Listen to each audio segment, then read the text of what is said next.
Hello everyone and welcome back to the Felix Smart Studio here in beautiful Calgary, Alberta, Canada.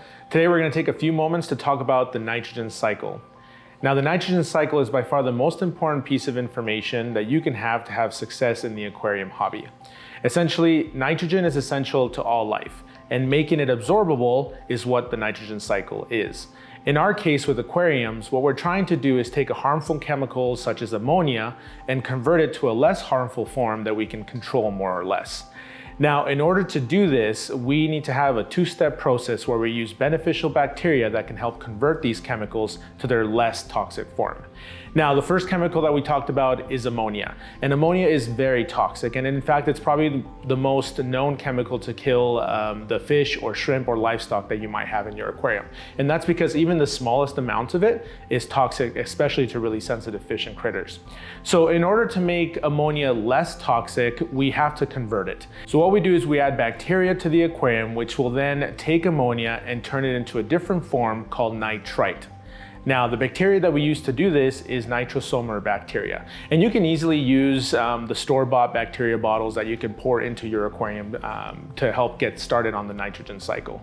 Now, nitrite, which is the next step, is still toxic to your livestock. So there's another group of bacteria called nitrobacter bacteria, which will turn nitrite into nitrate. Now, nitrate is toxic, but only at high levels. So the easiest way to reduce the levels of nitrate is to have live plants like in the aquarium behind me, or to just do water changes. Now, in short, that is what the nitrogen cycle is. It's going from ammonia to nitrite to nitrate. Now, why this is important to know is because ammonia can occur at different parts in keeping an aquarium. When you set up an aquarium for the first time, you are going to get ammonia. And this is because there's no beneficial bacteria in the aquarium.